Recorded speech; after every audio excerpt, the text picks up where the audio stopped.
Major silly season news has officially fallen as Josh Berry is confirmed by Stewart-Haas Racing that he will drive for Stewart-Haas Racing, the number 4 car, in 2024. What's going on, guys? It's Daniel, and welcome back to the video. As I just said a second ago, it is officially confirmed after speculation and month speculation rumors that Josh Berry will officially drive the number 4 car for Stewart-Haas Racing in 2024. He will replace Kevin Harvick in the 2024 season. It was also confirmed that Rodney Chose has been the long-term crew chief for Kevin Harvick for the last 10 seasons, will be the crew chief for Josh Berry heading into the 2024 season. Throughout the press conference, Tony Stewart revealed a lot of details. The first thing, it was narrowed down to a few candidates who were going to be potential candidates. I'm not sure which other candidates they were looking at, maybe Zane Smith, but it was narrowed down to a few candidates, including Josh Berry.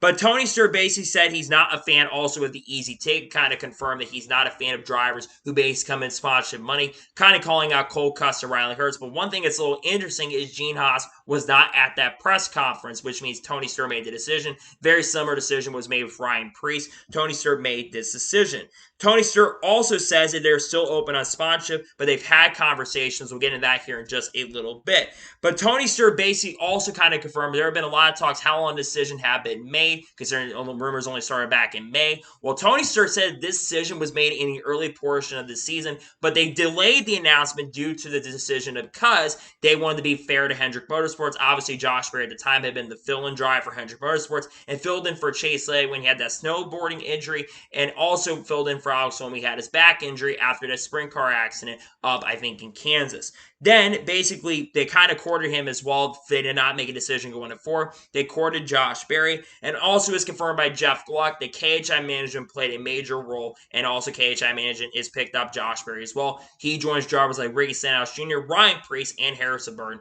and also William Sawash is part of KHI Management as well. Talking about this move overall, this is a very, very good move for Stewart-Haas Racing. When you look at the drivers that were potentially available in the free agency market, Josh Berry fits the mold of drivers who I think deserved an opportunity and a shot. Because Josh Berry, in my opinion, has been a very solid driver in the NASCAR Xfinity Series. He scored 5 career NASCAR Xfinity Series victories with Junior Motorsports, and he's contending for a championship right now in the Xfinity Series while he's not won a race so far in the 2023 season. It needs to be noted that they made a lot of crew chief shuffles up at Junior Motorsports season. I think that's why we've seen a little bit of struggles from the Junior Motorsports camp in 2023 compared to last year where they were very, very good and Josh Berry got 3 wins. So far, he hasn't won a race, but he's been very solid so far, sits in the top 5 in points currently at the moment in the NASCAR Xfinity Series. Looking at Josh Berry, he's a driver basically didn't come from money. He's a driver who earned his way to the top. He was discovered by Dale Jr. on iRacing and got a shot to drive his late model stuff. Then in 2021, went and drove some select Xfinity Series races. Like I mentioned, won at Martinsville early in the year, got his first career win in that A car. And then later this year, while substituting for Michael Annett, won at Las Vegas in 2021 in pretty dominating fashion. Then 2022, like I said, scored 3 victories at Charlotte, Dover, and also later in the year at Las Vegas as well. And now in 2023, he got to make some select starts in the Cup Series, do some substitution for Chase Elliott and Alex Bowman, and did a very solid job there in his select Cup Series starts. He got a couple top 5s, I think 1 or 2 top 5s, got some top 10s, and also won the All-Star Open this year in the 48 car when Alex Bowman was out. So he got a really good shot and an opportunity there. And I have said this for a long time that I've really wanted Josh Berry to have this shot and an opportunity to get in. And for Tony Stewart to basically say the decision was made early, he didn't want some young kid to come in with a paycheck. He wants someone to earn their way to take the 4 car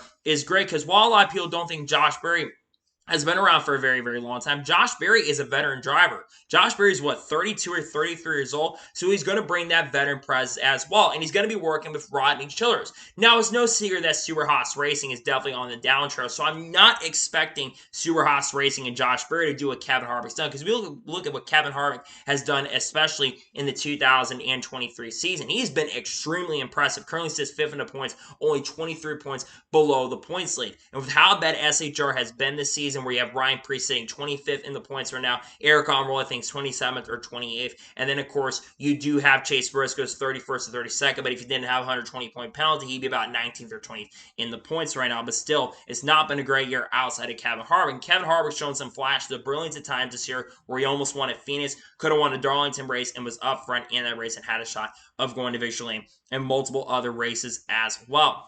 So this is a really, really solid car. Now, what are my expectations for Josh Berry heading into the in 23-4 season. Well, I'm not expecting Josh Berry to go out there and do what Kevin Harvick is doing. My expectations are I think Josh Berry will be a playoff contender. I think he will have a shot at making the playoffs, and I do think he's got a shot maybe getting 1 or 2 wins next year at the most. I don't expect him, like I said, to set the world on fire, but I think he's going to be very, very solid.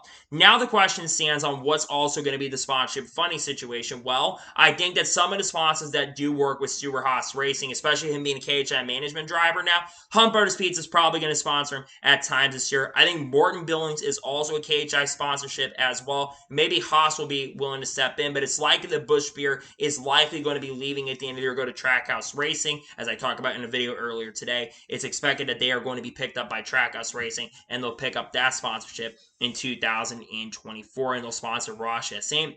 Maybe they'll also sponsor Daniel Suarez in 2024 as well. But I would imagine that some of the other sponsors, Haas and the KHM management sponsors, will work with Josh Berry next year.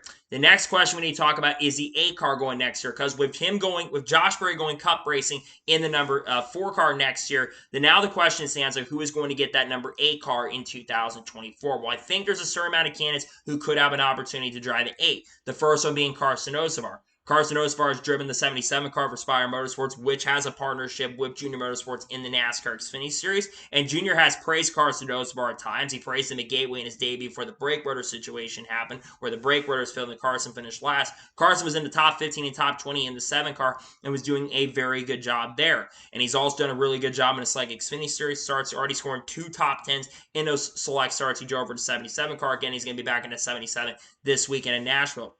You've also got Carson Quaffle. Carson Quaffle is basically in Junior Motorsports' new late model driver, and I think he could do something very similar there, where he gives Carson Quaffle some select starts in the 88 car or maybe the 8 car. Next one is Matt DiBenedetto. Matt DiBenedetto, I feel, could be someone who needs to be watched out for as a potential driver who could go Xfinity Series racing once again. I know he really likes the relationship working with the Rackley WAR Racing Organization, but imagine he probably would like to eventually someday get back to the Cup Series. Then I'll mention Roger Croup. Raj Group does not have a ride heading into 2024, and I imagine Chevy really wants to move him up eventually in the near future. So I can see Raj Group moving up to Xfinity. And the final driver I'm going to mention is Kyle Weatherman. Kyle Weatherman's actually working with Hendrick Motorsports, a simulation group, and he's been very impressive in his select starts in Xfinity this year, and someone who I think deserves an opportunity shot in a really good car because he's never had a top-tier car in his career in a top-tier series, so I think he deserves an opportunity and a shot there.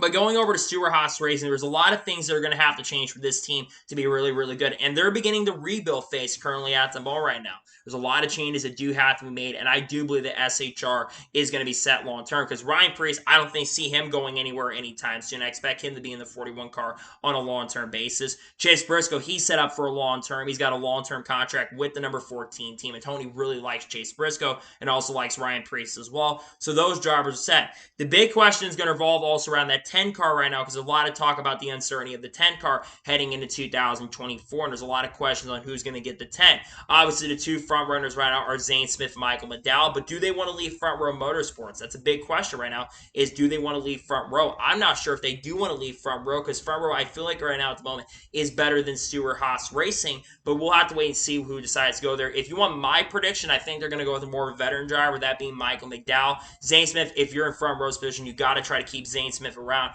and I think they're going to do that heading into 2024, and I think Michael McDowell goes to 10. But if not Michael McDowell, you have Todd Gillen as a potential possibility. Haley Deegan could be someone to watch or with their monster sponsorship. Riley Herbst, Cole Custer. Other drivers like Harrison Burke could have a shot because they are part of the KHI management group, and they could have a shot and an opportunity there.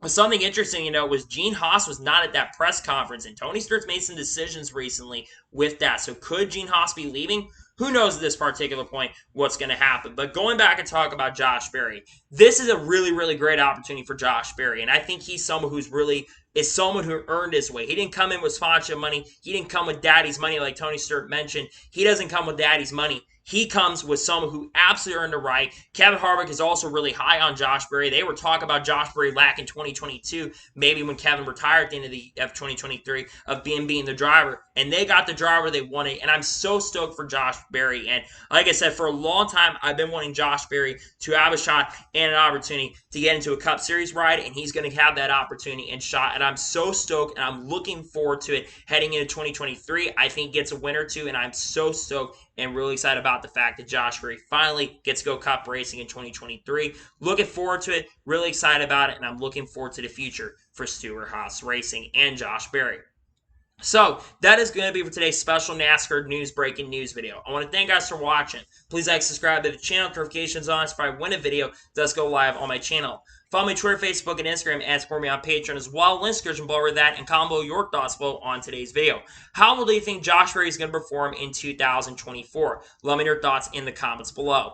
Tomorrow on the channel, we have race picks for the Cup Series race at Nashville. Then on Friday, have a double upload day on the channel with a news video and also the Truck Series race review from Nashville. Then on Saturday, have the Xfinity Series race review from Nashville. And then Sunday, I could have a double upload day on the channel, but likely only one video is coming out the channel. And then, of course, next week is Chicago Street Course. Really looking forward to that. Got a lot of content dropping the channel on overcoming weeks. We're also trying to reach 2,000 subscribers. So if you enjoyed today's video, make sure to subscribe. So anyways, like I said, I want to thank you guys for watching today's episode, and I'll see you guys next time for more great, awesome NASCAR content and other motorsports content on the channel like this. Take care, everybody.